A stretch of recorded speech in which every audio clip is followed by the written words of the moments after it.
Hello friends, मी भावना. माझ्या चॅनलमध्ये मी तुम्हा सर्वांचे मनापासून स्वागत करते. कसे आहात तुम्ही सर्व? आय होप तुम्ही सर्व आनंदात असाल. स्वामींच्या कृपेने तुमच्या सगळ्या चांगल्या इच्छा पूर्ण होत. आजचा दिवस तुम्हाला खूप छान आणि आनंदाचा जाऊ. 28 जुलै रोजी शनिवारी देवशयनी आषाढी एकादशी आहे. आषाढी एकादशीपासून चातुर्मासाला प्रारंभ होतो.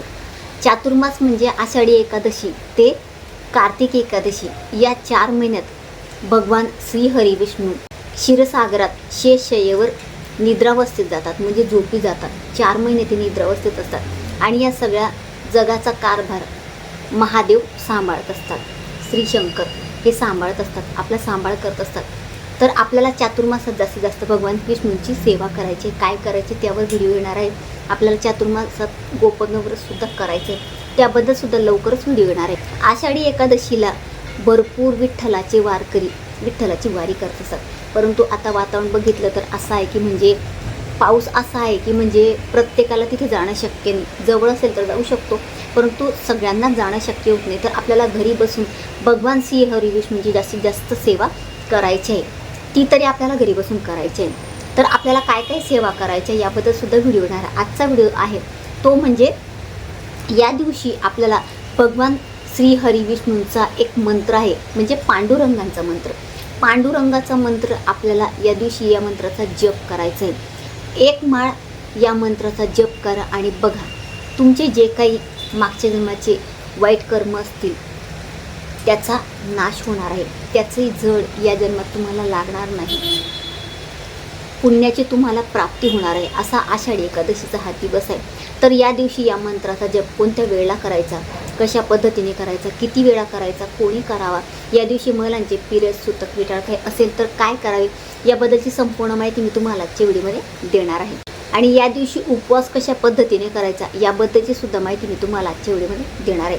जर तुम्ही माझ्या चॅनलमध्ये नवीन असणार आणि पहिल्यांदा हा व्हिडिओ बघत असणार आणि तुम्हाला हा व्हिडिओ आवडला तर व्हिडिओला एक लाईक नक्की करा. तर आषाढी एकादशीचा उपवास सर्वांनी करायलाच पाहिजे. म्हणजे आपण दर महिन्याला 2 एकादशी असतात, ते उपवास आपण करत नाही. परंतु जर आषाढी एकादशीचा उपवास आपण केला वर्षातून एकदा, तर संपूर्ण जेवढे आपले उपवास येतात वर्षभरात एकादशीचे, त्या सर्व एकादशींचं फळ आपल्याला यात मिळत असतं. तर आषाढी एकादशीचा उपवास तुमच्याने होत असेल तर नक्कीच करायचा प्रयत्न करा. तर या उपवासात आपल्याला काय करायचं आहे, या उपवासात आपल्याला सगळ्यांना माहिती आहे की साबुदाण्याची खिचडी आपण एक वेळ खातो, फलाहार घेतो आणि एक वेळ आपण भगर करत असतो. परंतु बरेच जण काय करतात की सकाळी साबुदाण्याची खिचडी खाल्ली किंवा साबुदाण्याचे वडे खातात, दुपारी परत साबुदाण्याचे वडे खातात आणि सायंकाळी भगर खातात. तर 2 टाईम साबुदाणा खाऊ नका. एकच वेळ साबुदाण्याची खिचडी खायला पाहिजे. बाकीची वेळ तुम्ही फलाहार करा. उपवास हा फक्त म्हणजे पुण्याची प्राप्ती व्हावी यासाठी नसतो किंवा भगवान विष्णू आपल्याला पसंत नव्हतील यासाठी सुद्धा नसतो. उपवास करणं म्हणजे कसं असतं की उपवास केल्याने आपल्या शरीराला आराम मिळतो. म्हणजे आपल्या शरीरातले जे जे अवयव आहेत, आपले कान, नाक किंवा आपलं तोंड असतं, तोंडाला सुद्धा आराम, आणि तोंडाला जास्त आराम मिळतो. त्यानंतर हात पाय, आपल्या संपूर्ण शरीराला आराम मिळत असतो. आपल्या शरीराला विश्रांतीची खूप गरज असते. दररोज नित्यनेमाने आपण काही ना काही खात असतो आणि ते आपण डायजेस्टसुद्धा करत असतो. डायजेस्ट करायला सुद्धा वेळ लागतो. त्यासाठी हा दिवस असतो. तर या दिवशी आपल्याला आपल्या संपूर्ण शरीराला आराम मिळावा यासाठी आपल्याला उपवास करायचा असतो. तर या दिवशी सगळ्यांनी उपवास नक्की करा, परंतु उपवासाचे नियम पाळा. तुम्ही जर उपवास तुमच्याने झेपत नसेल तर नका करू. परंतु या दिवशी उपवास तुम्ही नसणार करणार तर या दिवशी तांदळाचं सेवन करायचं नाही. आणि यासोबतच या दिवशी तुम्ही उपवास करणार नाही तर मांसाहार करायचं नाही. अगदी साधी गोष्ट आहे, परंतु सांगावी लागते म्हणून मी सांगते. बरेच जण असं होतं की म्हणजे आम्ही उपवास करत नाही तर आम्ही कशाला मांसाहार करायचा नाही. म्हणजे प्रत्येकाची धारणा असते. आषाढी एकादशी सगळे मानतात, परंतु बऱ्याच ठिकाणी मानलं जात नाही. बाहेरसुद्धा सर्रास खातात म्हणून मी सांगते आहे. तर या दिवशी शक्य होईल तर ब्रह्मचर्याचं पालन करा. नसेल शक्य तर कमीत कमी मांसाहार वर्ज्य करा. घरात शांततेचं वातावरण ठेवा आणि जास्तीत जास्त आपल्याला सेवा करायचा जो आहे तो म्हणजे मंत्र, पांडुरंगाचा मंत्र. पांडुरंग पांडुरंग या दिवशी आपल्याला पांडुरंगाचा एक मंत्र आहे, तो मंत्र म्हणायचा. आता हा मंत्र आपल्या गुरुमाऊलीने आपल्याला दिलेला आहे. हा मंत्र तुम्ही सकाळी म्हणू शकतात किंवा सायंकाळी म्हणू शकतात. जास्तीत जास्त प्रयत्न सकाळी म्हणायचा करा. म्हणजे सकाळी देवपूजा वगैरे करायची. सकाळी तुमच्याकडे भगवान विष्णूंची मूर्ती असेल, बाळकृष्णाची मूर्ती असेल, श्रीकृष्णांची मूर्ती असेल, त्यावर तुम्हाला अभिषेक करायचे, पंचामृताने अभिषेक करा किंवा साध्या पाण्याने करा किंवा केशरयुक्त पाणी करा त्याच्याने करा किंवा हळदीच्या पाण्याने अभिषेक करा, फुलांनी अभिषेक करा. जसं तुम्हाला शक्य असेल तसा तुम्हाला या दिवशी भगवान विष्णूंचा अभिषेक करायचा म्हणजे करायचाच आहे. किंवा माझं सांगायचं राहिलं, भगवान विठ्ठलांची तुमच्याकडे मूर्ती असेल, विठ्ठलाच्या मूर्तीवर अभिषेक करा. अशा पद्धतीने छान अभिषेक करा. अभिषेक झाल्यानंतर सकाळी तुम्हाला शक्य असेल तर नक्कीच तुम्ही सकाळी या मंत्राचा जप करा. नसेल शक्य तर सायंकाळी हातपाय स्वच्छ धुवायचे, एक आसन घ्यायचं छानपैकी, चेअरवर बसा तुम्हाला नसेल शक्य तर, किंवा तुम्ही जमिनीवर बसू शकता. आणि त्यानंतर तुम्हाला तुळशीची माळ घ्यायची, तुळशीच्या माळेवर याचा जप करायचा या मंत्राचा. श्रीवत्स धारेन वक्षे मुक्ता माला षडाक्षर या मंत्राचा 108 वेळा तुम्हाला जप करायचा आहे. इतका प्रभावशाली हा मंत्र आहे. हा मंत्र तुम्हाला 108 वेळा जप करायला मोजून फक्त तुम्हाला 5 मिनिटं लागणार आहे, जास्त वेळ लागणार नाही.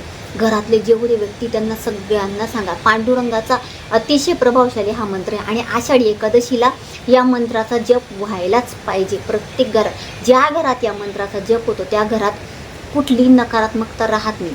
त्या घरात तुमचे म्हणजे मागच्या जन्माचे जे काही तुम्ही कर्म केले असतील वाईट, त्या पापांचा नाश होतो. या जन्मात त्याची जड आपल्याला लागत नाही. म्हणून या मंत्राचा जप सगळ्यांनी नक्की करा. तुमचे मुलं असतील त्यांना करा सांगा. नसेल त्यांना मुलांना शक्य तर तुम्ही मुलांना 16 वेळा 21 वेळा या मंत्राचा जप करायला सांगा किंवा 21 वेळा जप करायला सांगा. आणि तुम्ही कमीत कमी 1 माळ जप करा. बघा, या सेवा तुम्ही करणार अशा विशेष दिवशी तरच तुम्हाला त्याचं संपूर्ण फळ मिळणार आहे.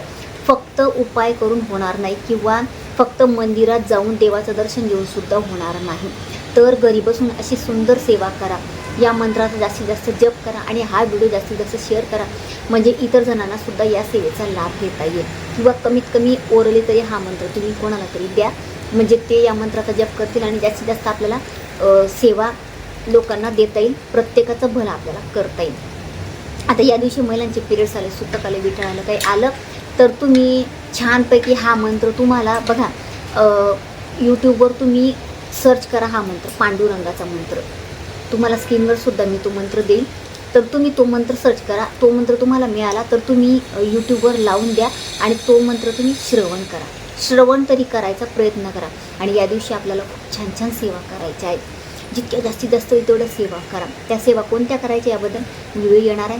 त्यासाठी हे व्हिडिओ बघण्यासाठी, आषाढी एकादशीचे किंवा असेच छान छान सेवा उपाय बघण्यासाठी तुम्ही चॅनलला सबस्क्राईब केलं नसेल तर आत्ताच सबस्क्राईब करा आणि जास्तीत जास्त आपले व्हिडिओ शेअर करा जर तुम्हाला युजफुल वाटलं तर. आणि तुमचे अनुभव, तुम्ही काय काय सेवा करतात मला कमेंटमध्ये नक्की सांगा. तर अतिशय छोटीशी माहिती ती मला तुम्हाला द्यायची होती. जर तुम्हाला माझा आजचा व्हिडिओ आवडला असेल तर व्हिडिओला लाईक, शेअर, चॅनलला सबस्क्राईब आणि आपल्या भावनाच लाईक केले, फेसबुक पेजला आणि इंस्टाग्राम पेजला फॉलो नक्की करा. आणि कमेंटमध्ये श्री हरी विठ्ठल, जय हरी विठ्ठल नक्की लिहा. पुन्हा भेटूया अशाच एका नवीन व्हिडिओसोबत. तोपर्यंत सर्वांना श्री स्वामी समर्थ.